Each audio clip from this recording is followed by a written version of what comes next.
Welcome to 77 TV. నా పేరు ఆరావళి. జర్నలిస్టుల సంక్షేమమే ధ్యేయంగా జాబ్ యూనియన్ పనిచేస్తుందని రాష్ట్ర ప్రధాన కార్యదర్శి యుగేందర్ రెడ్డి అన్నారు. అనకాపల్లి జిల్లా మండల కేంద్రమైన నాతవరంలో job union Narsipatnam press club సర్వసభ్య సమావేశం నిర్వహించారు. ఈ సందర్భంగా సమావేశానికి హాజరైన అతిథులు మాట్లాడుతూ విలేకరులకు అన్ని విధాల అండగా ఉండేందుకు తమ వంతు సహాయ సహకారాలు అందిస్తామన్నారు. ప్రభుత్వానికి ప్రజలకు వారధులుగా ఉండేది ఒక విలేకరే అన్నారు. ఇటీవల మాకవరపాలెం విశాలాంధ్ర విలేకరి సర్వం అకాల మరణం కారణంగా వారి కుటుంబానికి జాబ్ యూనియన్ తరపున 60,000 రూపాయలను తన కుమార్తెకు అందించారు.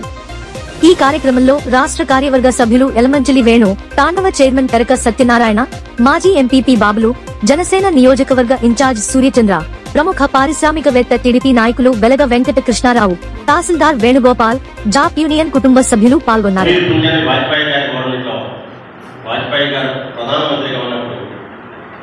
ఆయన మీడియా అడ్వైజర్గా పనిచేశారు. ఆయన మీడియా అడ్వైజర్గా వెళ్ళే ముందు ఆయన ఎన్యూజే ప్రెసిడెంట్ బల్బీర్ కుంజర్ ఆయన చాలా పుస్తకాలు కూడా రాశారు. అలాగే రాజేంద్ర ప్రభు అనే హిందుస్థాన్ టైమ్స్ ఎడిటర్గా పనిచేశారు. ఆయన జాబ్ ప్రెసిడెంట్గా చాలా పెద్ద పెద్ద వాళ్ళంతా జాబ్లో ఎన్యూజేలో ఉన్నారు. వాళ్ళ మార్గదర్శకత్వంలో మనం ఈ యూనియన్ మనం ప్రారంభించాం.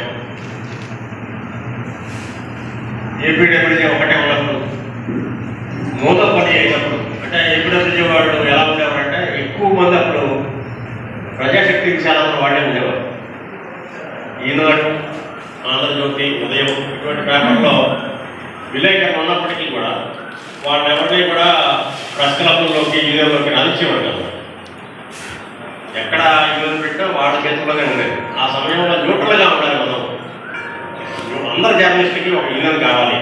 కేవలం కమ్యూనిజం నమ్మే జర్నలిస్టు కాకుండా అందరు జర్నలిస్టులు పార్టిసిపేట్ చేసే విధంగా ఒక యూనియన్ అవసరం అని భావించి ప్రారంభించాం. ఆ తర్వాత అన్ని కమిటీల్లోనూ మనం ఇంటర్నేషనల్ కమిటీ, ట్రైపార్టియేట్ కమిటీ, అట్రాసిటీస్కి వ్యతిరేకంగా ప్రభుత్వం వేసే కమిటీలు, అన్ని కమిటీల్లోనూ మనకి సభ్యత్వం వచ్చింది. అన్నింటిలో మనం ఉన్నాం.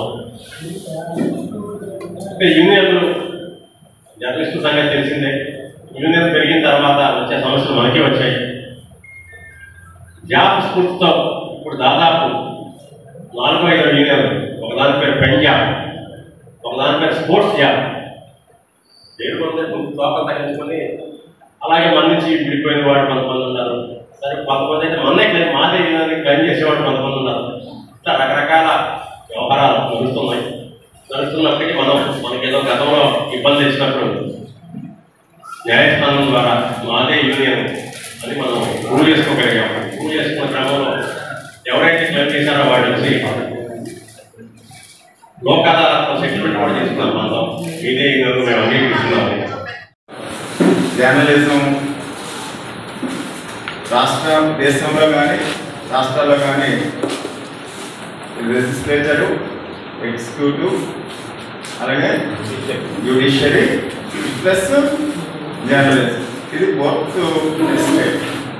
అంటే మనం వాస్తవానికి ఆలోచించుకుంటే మేము చదువుకున్నప్పుడు కుల్దీప్ నయ్యర్, అరుణ్ సౌరి, ఎన్ రామ్, అలాగే కంసాల్ అశోక్ ఇలాంటి ఆర్టికల్స్ చదివి ఆ రోజు ఇందిరాగాంధీ లాంటి గొప్ప నాయకురాలు మన మామూలుగా చెప్తే అపోజిషన్ అందరూ ఆమె నియంత్రణ అంటారు. అయినప్పటికీ దేశంలో సమస్యలు కానీ వీటన్నిటిని వాళ్ళు మాత్రమే బయటికి తీసుకొచ్చాం. అపోజిషన్ అంతా డిజిటల్ అయిపోయి చల్లా చెదిరిన సమయంలో కూడా జర్నలిస్టులే ప్రభుత్వాన్ని మార్చగలిగే శక్తి కలిగి ఉండేవారు. వాళ్ళు ఆర్టికల్స్ చదివితే ఆ రోజు సామ్యవాద భావాలు కానీ సోషల్ అవేర్నెస్ ఉన్నటువంటి వాళ్ళు నాకు తెలిసి ఆ ఆర్టికల్స్ని అధ్యయనం చేసి ప్రభుత్వం చేసే లోపాలు తెలుసుకునే పరిస్థితి ఉండేది.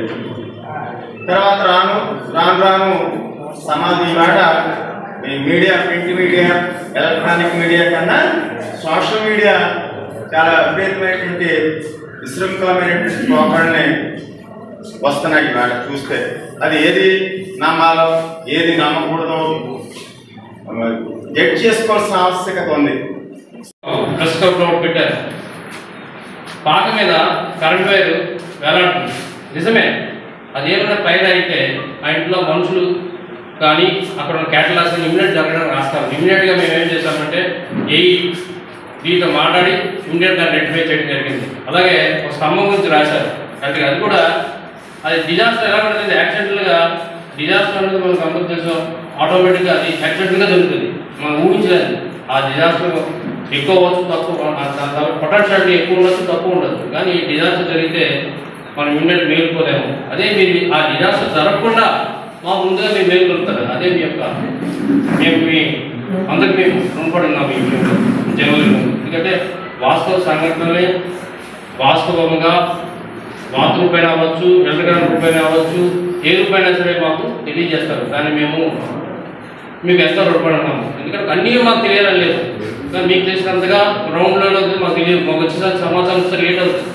కానీ ఇమీడియట్గా మాకు ఎప్పుడైతే ప్రెస్ కాన్ఫరెన్స్ వస్తుందో ఇమీడియట్ మేము చర్యలు తీసుకోవడం రాస్తాను.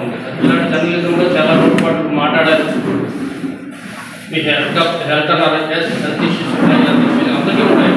మరి హెల్త్ ఇష్యూస్ అన్న మా అందరూ మానవమే. ఇక్కడ వచ్చేసరికి మనుషులకి హెల్త్ ఇష్యూస్ అన్న రాకపోవడం ఉండదు.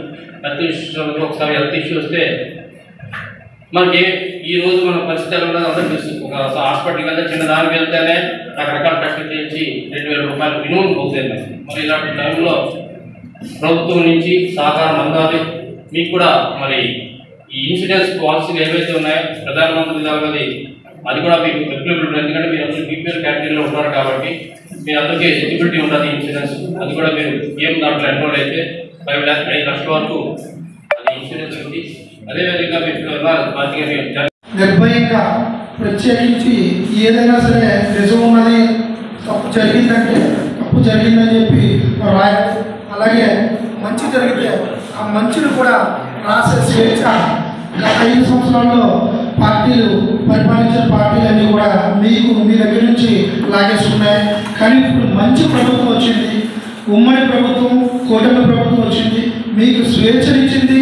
అలాగే మీ అందరి యొక్క మంచి చెడ్డలు బాగోగులు కూడా చూసుకునే బాధ్యత కూడా మన ముఖ్యమంత్రి వర్యులు నారా చంద్రబాబు నాయుడు గారు తీసుకున్నారు. ప్రత్యేక శ్రద్ధ కూడా కనబరుస్తున్నారు. కాబట్టి మీరందరూ ఈ అవకాశాన్ని వినియోగించుకుంటూ ప్రభుత్వం చేసే మంచిని ప్రజల్లోకి తీసుకెళ్లాలని చెప్పి మరొకసారి పాత్రికేయ మిత్రులందరినీ కూడా కోరుకుంటున్నాను.